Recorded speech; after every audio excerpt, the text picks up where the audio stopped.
Hello and welcome to the Ideas Factory. I'm Naghma. With me is Professor Pant. A lot of things have happened this week around the world in terms of politics, in terms of the relationship between countries. For example, President Donald Trump's speech was very, very emphatic when he spoke on China, and he gave out a very clear message that he is protecting the United States. So what does that really signify if we look at the coming elections? Will the announcements on China leave any room for de-escalation? The question that we are also looking at in this episode is, while the speech was very heated in rhetoric, what does it mean on the ground? What are the specific measures that US is going to take? And China has tightened its hold over Hong Kong by approving the security plan. Well, it's a grave concern. The European Union has also said it's a grave concern, but it's not in favor of the sanctions like America. So what can be the alternatives? And of course, the India-China face-off that has been there and has been building up. So where are we headed in that direction? We will look at all these questions. Let me begin by asking you what's, the speech, Harsh, that Donald Trump made was very emphatic, very clear. The message was very, very clear. How do you look at this speech? It's almost like an election campaign speech, but he's of course addressing the domestic audience.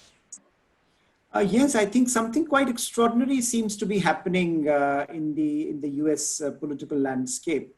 I think for the first time, perhaps we are looking at a political landscape, electoral landscape that is being defined by a foreign policy issue. And here is China front and center.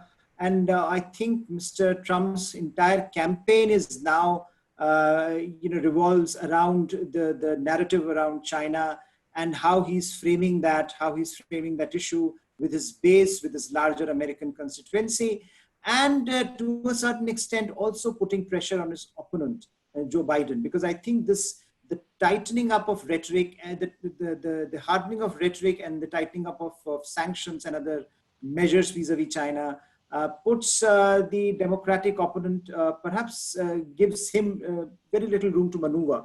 So what we are now looking at is I think I have not seen a recent election, American election that has been so defined by external factors, and perhaps that's because Mr. Trump's domestic record is not very impressive, and he clearly feels that when he looks at even the coronavirus pandemic, there the issues are quite significant for him to answer. Questions are quite serious for him to answer about his own governance track record.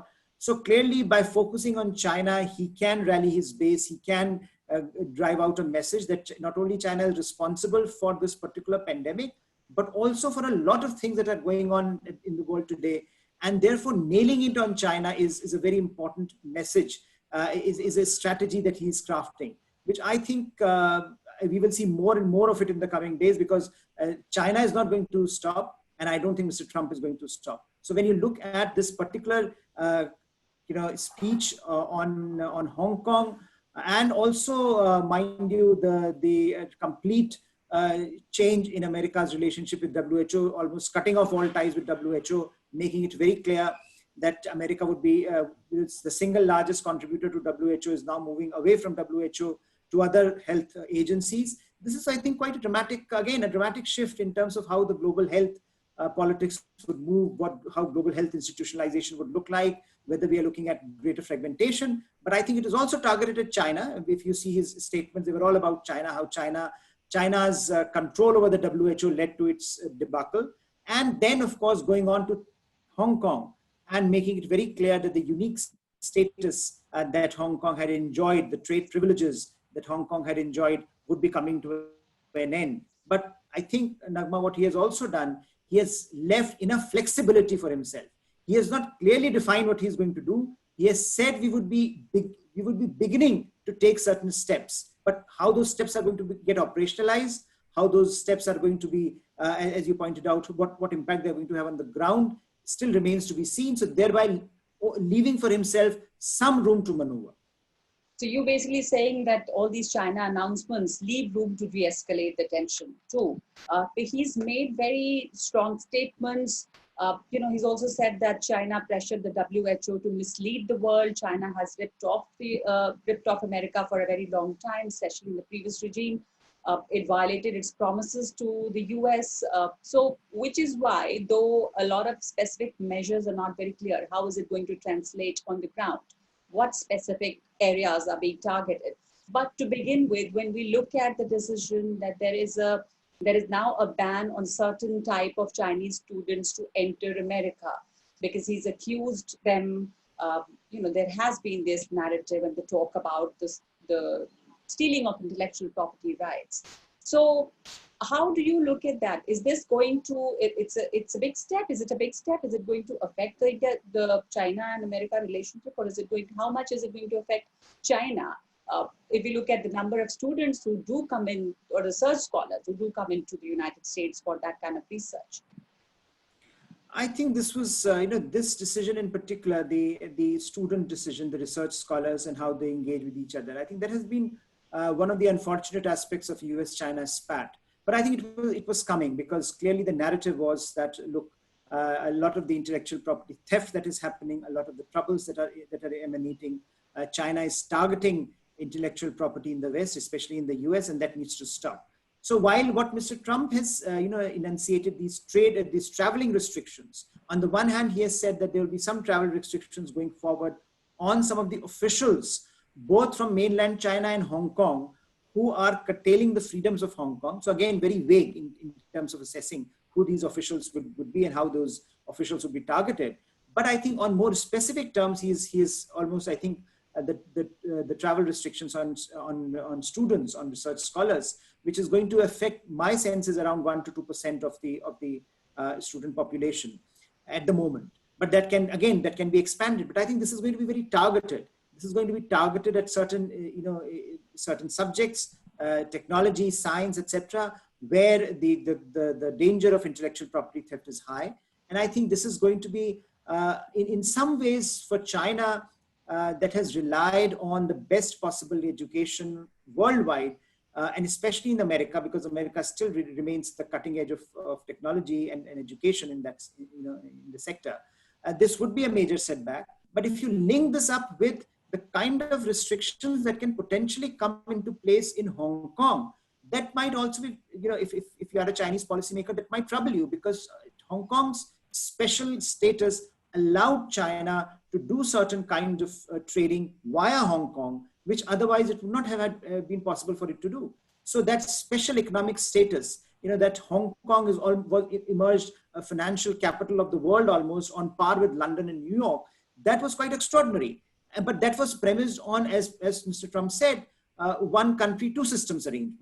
And now America is concluding that it's one country, one system. So clearly those privileges have to go. And the assessment is that perhaps as you tighten the screws on Hong Kong, perhaps the Chinese policymakers might go back on their calculus and readjust their calculus. I don't think so that's going to happen, because I think Hong Kong is much too important for domestic political posturing for Xi Jinping and Communist Party, that they're going to go back on tightening. If you recall, last year's protests on extradition were very, very powerful. They forced Beijing's hand. Extradition law had to be scrapped. But now they have come back with another bill through the back door, which just yesterday the Chinese parliament, the rubber stamp parliament of China, has passed. So I think setbacks in Hong Kong for Xi Jinping are a big no-no. So my sense is that he's going to, he's not going to back down on this. And clearly this is an escalation ladder that Mr. Trump also feels that he will have to climb over the coming days. So how is it going to affect both the countries? America rightly has said that unilateral control over Hong Kong, China has established a unilateral control over Hong Kong with this new law, and it is now one country, one system. That special status is no longer there. It's going to affect America as well as Hong Kong. But we look at the balance of trade there. Don't you think America will be a greater sufferer there? Well, yes, I think there will be some. America would be at a disadvantage in the short term. I think we have already seen some of the American companies who operate via Hong Kong making a very measured statement. But I think it is also important for those countries to have the kind of freedom that they don't have in the mainland China. So I think it is also in their interest that Washington pressurizes the Chinese government. And therefore, my sense is that the measured response at this point that we have seen, despite the rhetoric, operationally, very few things that will be changing. But that is, again, an escalation ladder, perhaps, that both sides want to, that America in particular wants to see how far how far China would be willing to climb that escalation ladder. And if the Chinese don't respond, then I think the tightening of screws might get even harder. Especially, I think we should recognize that this is the election period. So clearly for Mr. Trump also, and it's for opponent also, to be looking weaker in front of China would not be an option. So they will clearly go for the jugular, and there is clearly a sense that as the two countries, the two nations climb the escalation ladder, both would be at a disadvantage. So America is coming out with a lot of sanctions. They're at least talking about what those sanctions. But when we look at European Union, a big bloc, European Union has also said that this is not okay, what China is doing in Hong Kong, and the relationship with China is based on respect and trust. And this action, China's action, calls this into question, this respect and trust. But at the same time, EU is not in favor of any kind of economic sanctions. So what is the other alternative that you could be looking at, or the world could look at? I think at this point, again, if you go back to last year's protests in Hong Kong, it was quite extraordinary that yes, there was a lot of sympathy for what was happening in Hong Kong. Nothing much actually happened.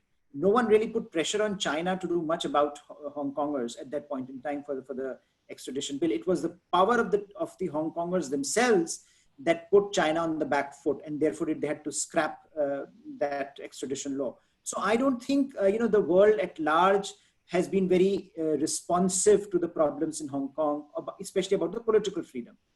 But I think what EU is also trying to signal is that perhaps with America taking a hard line and EU taking a softer line, perhaps China might come to some sort of an understanding going forward.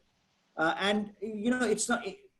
Broadly, you may not, again, UK is no longer part of EU, but UK has also made some very strong, tough statements, because after all, the conflict dates back to UK's role in Hong Kong.